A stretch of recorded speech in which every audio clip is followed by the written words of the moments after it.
สบายดีสบายดีตอนเช้าๆทุกคนพร้อมกับลมหนาวเย็นยินดีเข้าสู่ช่องมอเตอร์ซิน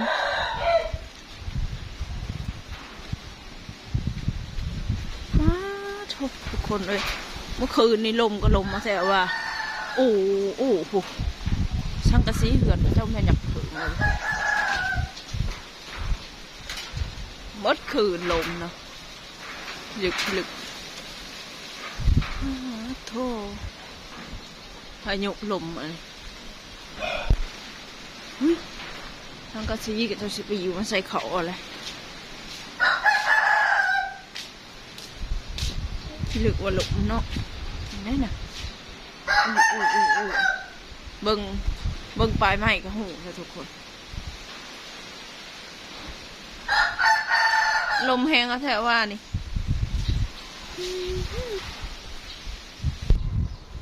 คนน้อยๆอยู่ยังได้คนน้อยๆตะแม่อุ้มอยู่ทุกคนเลยหนาวเบิ่งปลายไผ่พายุลมคืนนี้ลมมันเศร้ามากันย่างลมคิดว่ากลางคืนมันสิบ่ลมคือเก่าจะไปตลาดแซวๆได้ไปตลาดแซวถูกเป็นหัวมันละทางนะเหือนเฮาก็ไม่บอกขาเหือนทางหลังเนี่ยโอ้ยแห้งก็ลมแห้งบ้าชวนพักมาจอยงามแท้คนครัวอยู่คู่มือหลีกิตูดมันว้าทุกฝุ่นวันนี้ก็ชิเบิดมือทุกคนเลยลมที่ลึกว่าลมปล่อยไม้กองแน่อุ้ยอยู่ชวนหลังบ้านเก็บผักเป็นนึ่งว้าอยู่4 บาทนี่พี่พลควันกุ้งลมเป็นตะยานปุ๊บเขามายืนอยู่แถวนี้ไอ้งาใหม่ใส่หลอนใส่หัวตกใส่หัวแหละอยู่แคมป์ทุกคนว้าโชว์พิลึกเนาะมาเป็นลูก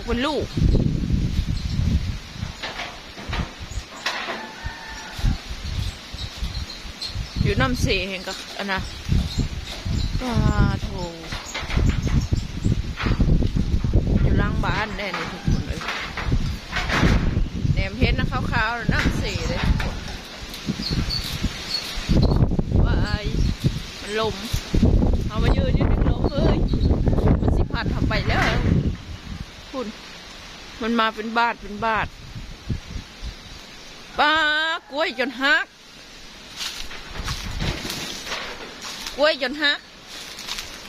พอมันหล่มบู๊ยบูเตือนแต่แฉะลงชุงดินเลยป้าเมื่อวานเนี่ยยังตั้งอันน่ะอยู่อันนี้ฮักแล้ว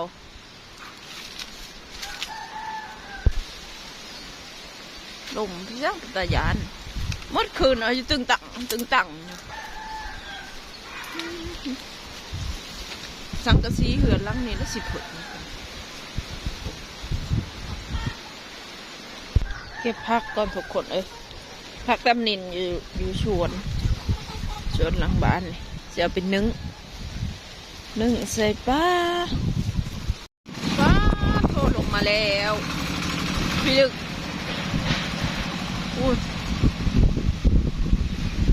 อายุลงเย็นก็เย็นปวดปุบก็หมอกเผากับเจ้าเบิ้งเอาโอนเอ็นจนว่ากงคงนกลมมาเป็นบาทช่วยแหละได้นี่ช่วยมาเห็นเขาจะออกไหนกกไม่ตีกันปุดปัดอยู่หนานะโอ้เบิ่งเอาไปผัก ทุกคนบางนึ่งนี่เด็ดพักคัด3 ปีลมแห้งกระดอกกระดิ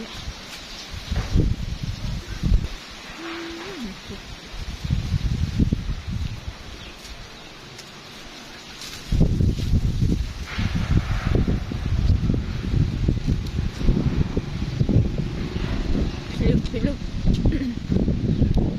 สึกว่าลมเบิ่งเอาอันยอดไผ่กับ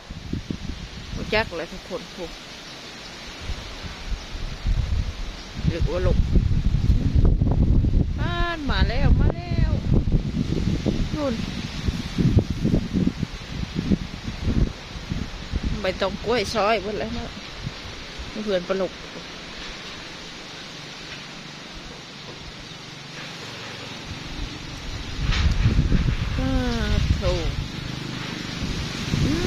มาแล้วเว้ยจะเกี่ยวเอาไปละจึงจะไปยังยุมันมาเป็นบาดแห้ง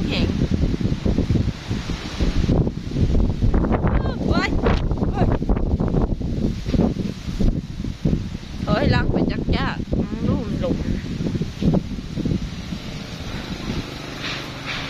ผูกมกเผาเพื่อนนอนเนียนถูกมวยมาแต่ไซมวย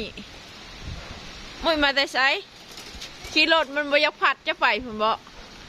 เขายืนนี่มันเห็ดเป็นอะไรลมบยักผัดจะไปว่าจะขี่รถฝั่งนึงแม่ยืนถอยหลัง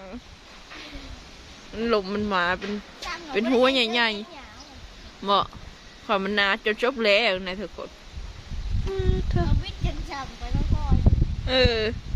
ชูลมขี่รถตันลมยูเซงแห้งเนาะยูเซนแห้งขนาดหาโยนทางหน้าบ้านเลยนี่พอจะไปเล่นรถนะอู้เลยว่าลมแถวลมว่าโถนอนก็คืนก็อู้เส้นหลอดมาปุ๊กแม่ปะแม่เอาสิฝนตกบ่เส้นหลอดวะแม่ยังแม่ฝนตกบ่เหรอท่าโมเมนต์มันลมลูกนักขี่รถพ้นนี่มันอู้เป็นบาดได้เนาะขนาดหัวดินเลยทุกคนเลยยังจนหนาว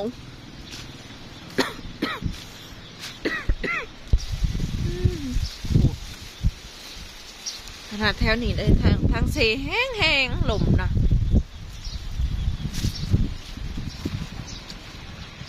ชวนผักได้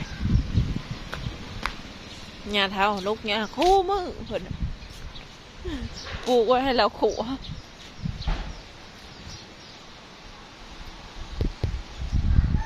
เอาละทุกคนเลย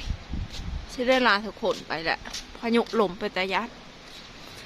พ่อกันคลิปต่อไปพักก็ไลค์กดแชร์กดติดตามช่องมาแต่สิ่งนั้นเด้อทุกคนสบายดี